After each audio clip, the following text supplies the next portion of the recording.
এ ভাই, যখন দেহটা মসজিদের পালকিতে করে মহিষা খোলা কবরস্থানের দিকে নিয়ে রওনা দিবে, কবরের মধ্যে রাখার পরে আপনজনেরা যখন ফিরে চলে আসবে, আল্লাহ বলবে রুহটা তার কবরের মধ্যে ঢুকায়া দাও।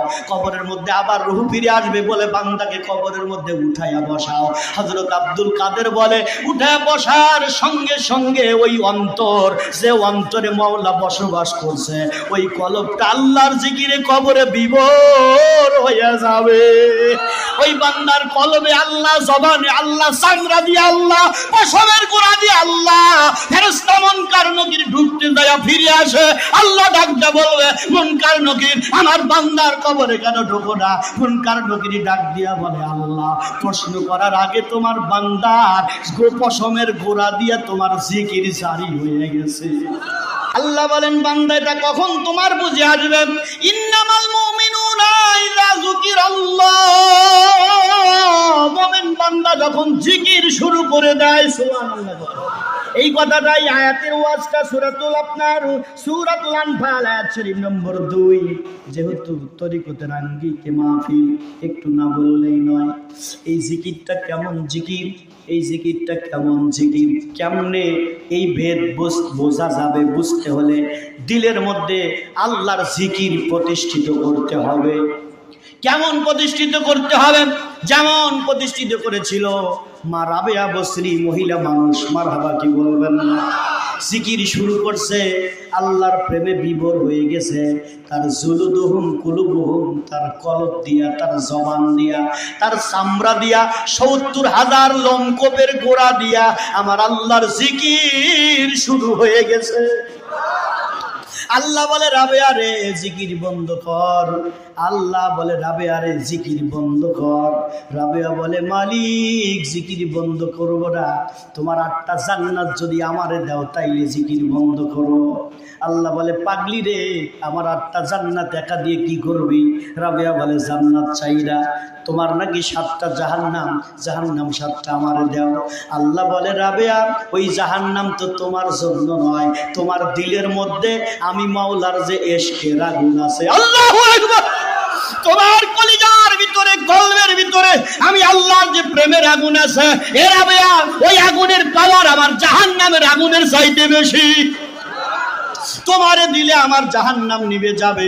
রাবেয়া রে, তোমার প্রেমের আগুনের পাওয়ার আমার জাহান্নামের আগুনের চাইতে বেশি। মান্না গুঞ্জাম দর জমিন ও আসমা, লেকে গুঞ্জাম দর কুলুবে মুমিনা, কুলুবুল মুমিনুনা আনসুল্লাহ।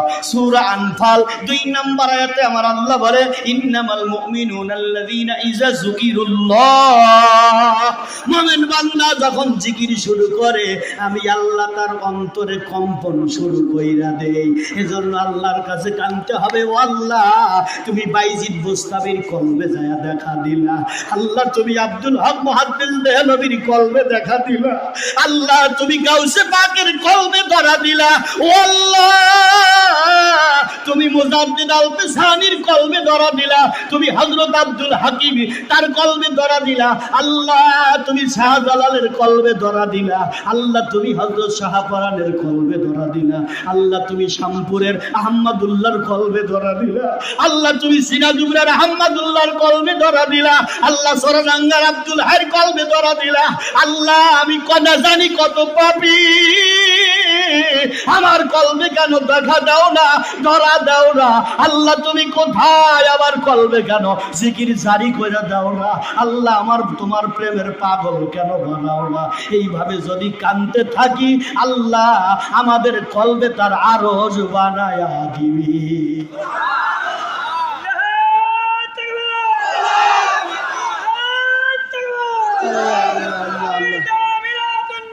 জিন্দাবাদ, জিন্দাবাদ। আমার ভাই ও বাবাজিরা, চাইতে হবে আল্লাহর কাছে, আল্লাহ তুমি ধরা দিলে আমারে কেন ধরা দাও না? খুঁজতে হবে। এজন্য তরিকতে মোরাকাবা মুরাকাবা আছে, ওয়া হুয়া মাকুম আইনামা কুনতুম।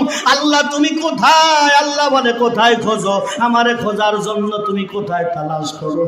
বান্দা তুই তোর ভিতরে খোঁজ, তোর ভিতরে সায়েরে আফাল আনফুসি মুরাকাবার ভিতরে আরেকটা সাবজেক্ট আছে, তোমার ভিতরে তুমি ভ্রমণ করতে শেখো। কলব রহুসের কবি আকবা নফস, আগুন পানি মাটি বাতাস দশ লতিফা জারি করো। ও বাবা, সারা জীবন খালি কপাল ঘোষ পারাইলা, কোথায় তোমার লতিফা খবর নাই। কলব কোথায় জানো না, রুহের খবর জানো না, তার কলব রুহের খবর জানো না, শের কবি আকবার খবর জানো না, নফসের খবর জানো না, সুলতান আসগার চেনো না।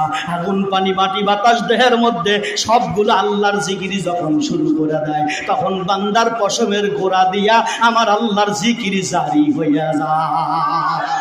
এই বান্দার জিকির যখন জারি হয়ে যায়, গাউসে পাক মহিউদ্দিন আব্দুল কাদের জিলানী আল বাগদাদি রাহমাতুল্লাহ আলাইহি ফাতনার ফাতুহুল গায়েব কিতাবের মধ্যে গুনিয়াতুত তালিবিনের মধ্যে উনি আলোচনা করেছে, এই বান্দা এরকম জাকির যখন হয়ে যায়, এই বান্দার ইন্তেকালের সময় আমার আল্লাহ আজরাইলকে যখন পাঠায়, আজরাইল বলে সাবধান সাবধান, আমার বন্ধুর জানটা কবজ করার জন্য যাইতেছ। আরে আজরাইল সাবধান, নূরের চেহারা নিয়ে যাও, জান্নাতি গ্রান নিয়ে যাও, আমার বন্ধুর কাছে যাও, আমার বন্ধুর ডান পাশে বইসা পড়ো। আজরাইল আসবে ডান পাশে বইসা, বান্দা বের হতে চায় না রুহুটা। আল্লাহ বলে, আজরাইল বলে আল্লাহ তুমি গো সাবধান করে দিলা, তোমার বন্ধুর রুহু কেমনে বের করবো তুমি বলো। আল্লাহ বলে আমার বন্ধুর রুহু বের করতে কষ্ট লাগবে না। আজরাইল তোমার হাতের তালুতে আলিফ লাম লাম হা, আল্লাহ আলিফ লাম লাম হা, এই চারটা অক্ষর আজরাইল তোমার হাতের তালুতে লেখা আমার বন্ধুর সামনে ধরো। ওই নাম চারটা অক্ষর চারটা দেখলে আমি আল্লাহর নামটা দেখা মাত্র আমার বন্ধুর রুহুটা আপনি আমার প্রেমে বের হয়ে চলে আসবে। আল্লাহর বান্দার সামনে আজরাইল যখন এই চারটা না অক্ষর আলিফ লাম লাম হা, এই চারটা অক্ষর যখন লিখে যখন হাতের তালুতে এরকম দেখাবে, তুমি দাও দেখা দরদি, তোমায় না দেখিলে পরাণ আমার বাঁচে না রে, তুমি দাও দরদি। আল্লাহর প্রেমে পাগল হইয়া নাম দেখা মাত্র বান্দার রুহুটা আপনি ছোট্ট একটা ঢেকুর দিবে, চক্ষু বন্ধ কইরা গোলাপের মতো নূরের চেহারা হবে, রুহুটা বের হয়ে যাবে। ফেরেশতা জান্নাতি আতর আলা রেশমি কাপড়ের রুমাল দিয়া রুহুটা নিয়ে ইল্লিনের দিকে রওনা দিবি। জায়গায় জায়গায় ফেরেশতারা দাঁড়ায় আছে, ভাই দাঁড়াও, রুহুটা একটু ধরবো। বলে এই রুহু ধরে তোমাদের লাভ কি? বলে এই রুহুর গেরান বলতেছে এটা আল্লাহর পাগল জান্নাতি রুহু, এইটা আমরা একটু ধরতে চাই। ফেরেশতারা ধরার জন্য কারাকারি করবে, গেরান শুনেই তারা বুঝে নেবে এটা জান্নাতি রুহু। সুবহানাল্লাহ। আল্লাহর বান্দাকে রুহুটা ইল্লিনে নিয়ে যাওয়া হবে, দেহটা গোসল করায়া আপনার কাফনের কাপড়ে ভরায়া, নবীজিরে না দেখায়া কাফনে সরায়ো না, বলো না নবীজিরে না দেখায়া খাটিনিতে সরায়ো না।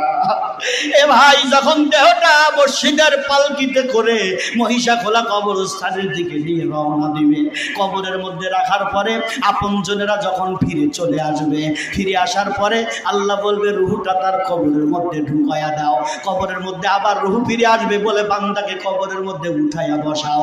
হযরত আব্দুল কাদের বলে উঠায়া বসার সঙ্গে সঙ্গে ওই অন্তর, যে অন্তরে মাওলা বসবাস করছে, ওই কলবটা আল্লাহর জিকিরে কবরে বিভোর হয়ে যাবে। ওই বান্দার কলবে আল্লাহ, জবানে আল্লাহ, চামড়া দিয়ে আল্লাহ, পশমের গোড়া দিয়ে আল্লাহ। ফেরেশতা মুনকার নকির ঢুকতে যায় ফিরে আসে, আল্লাহ ডাকতে বলবে মুনকার নকির আমার বান্দার কবরে কেন ঢোকো না? মুনকার নকির ডাক দিয়া বলে আল্লাহ প্রশ্ন করার আগে তোমার বান্দার পশমের গোড়া দিয়ে তোমার জিকির জারি হয়ে গেছে। আল্লাহ ডাকতে বলবে বান্দারে প্রশ্ন করার দরকার নাই, এরে বান্দা ঘুমাও ঘুমাও ঘুমাও ঘুমাও, এইটা তোমার বাসর ঘর, আমি আল্লাহ ছাড়া তোমারে কেউ ডাকার সাহস নাই, তুমি ঘুমাইতে থাকো। জান্নাতে যাওয়ার টাইম হইলে আমি তোমারে ডাক দিয়া গোপনে জান্নাত দিয়ে দিব। জাকিরিন হইতে হবে। আল্লাহ আমাদের কবুল করেন, আমিন বলেন। পাগলের মতো জিকির করতে হবে, একে কি ফতুয়া দিল, সব ফতুয়া মতো দেখার টাইম নেই। 25,600 বার নিঃশ্বাস ফেলেন। ইমাম মুজাদ্দিদ আল পেসানি, বদরুদ্দিন আহমদ ফারুক সরহিন্দি মুজাদ্দিদ আল পেসানি রহমাতুল্লাহ আলাইহি ওনার মকতুবাত শরীফের মধ্যে লিখছে, একজন মানুষ 24 ঘন্টায় 25,600 বার নিঃশ্বাস ফেলে আর তোলে। একটা নিঃশ্বাসে এক রাকাত নামাজ আদায় করা লাগবে। প্রত্যেক নিঃশ্বাসে এক রাকাত করে নামাজ ফেলতে তুলতে আল্লাহ হু আল্লাহ হু আল্লাহ হু দিলে দিলে হবে। প্রত্যেক নিঃশ্বাসে এক রাকাত করে নামাজ যারা জারি রাখে এর নামাজ কায়েম হইছে। কায়েম হারা লাগে, কায়েম হরিবার লাগে বাংলায় এই উল্লাপাড়া থেকে সিরাজগঞ্জ কি চিটাগাং চলে গেছে, বলো নামাজ কায়েম হরিবার আছি। কায়েম কাক কয় চাইতে বসে না, নামাজ কায়েম কি কায়েম করে নামাজ কায়েম করবে, কায়েম অত সোজা। নামাজ প্রত্যেক নিঃশ্বাসে আল্লাহ হু আল্লাহ হু, এই রূপ যারা নামাজ পড়ে এদের নামাজ কায়েম হয়ে গেছে, এরা কায়েমি নামাজ পড়ে। আল্লাহ